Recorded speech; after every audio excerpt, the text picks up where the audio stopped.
The soft drink was born of the drugstore soda fountain, where pharmacists would serve up various flavors of carbonated water, initially considered a medicinal drink. These sodas became so popular that customers wanted to be able to buy them in bottles to take home. That demand spawned the soft drink industry.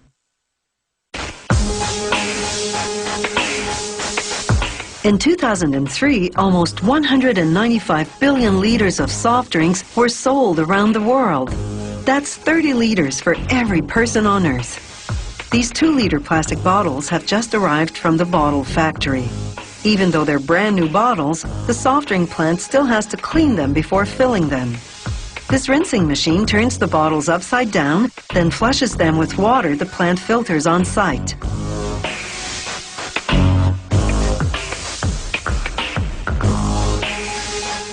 Once the water drains out, the machine turns the bottles right side up again, and they make their way to the filling station. Meanwhile, in the mixing room, technicians prepare whatever soft drink they'll be bottling in this production run.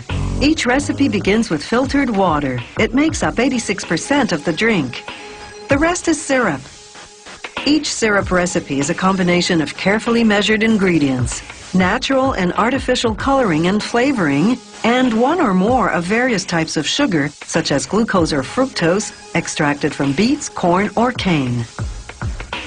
This machine releases the right proportion of syrup to filtered water, creating the final soft drink minus the bubbles. The drink now travels to a pressurized tank called the carbonator. There, an injection of carbon dioxide infuses the drink with gas bubbles.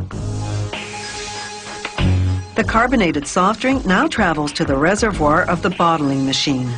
The bottles arrive and travel its carousel.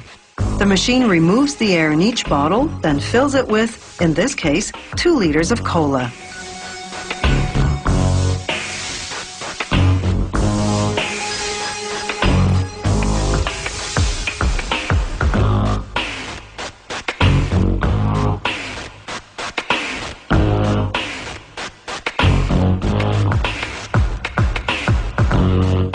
Now onto the capping machine.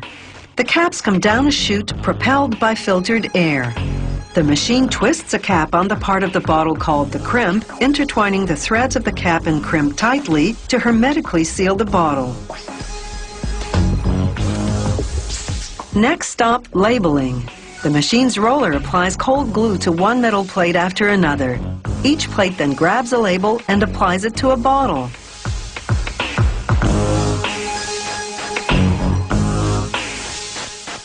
Brushes smooth edges down, ensuring the labels adhere well. Elsewhere in the plant, a machine called the uncaser unloads cases of refillable glass bottles that have come back to the factory. The cases continue toward a case washing machine. The dirty bottles head toward the bottle washing machine, where devices called cells line them up in rows of 16. Each bottle tilts and enters the washer neck first. Inside, a combination of powerful water jets and soap remove dirt and germs. Then water jets rinse off all traces of soap. As they exit, they pass in front of a neon inspection light. Workers pull any problem bottles off the line. Now the bottles head to the same bottling machine as before. Only now it's been adjusted to fill each bottle with 300 milliliters of drink, in this case, orange soda. This factory takes a sample from each production run for quality control testing.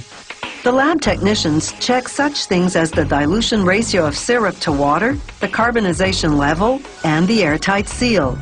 They also analyze the purity of the drink and container by running the sample through a paper filter.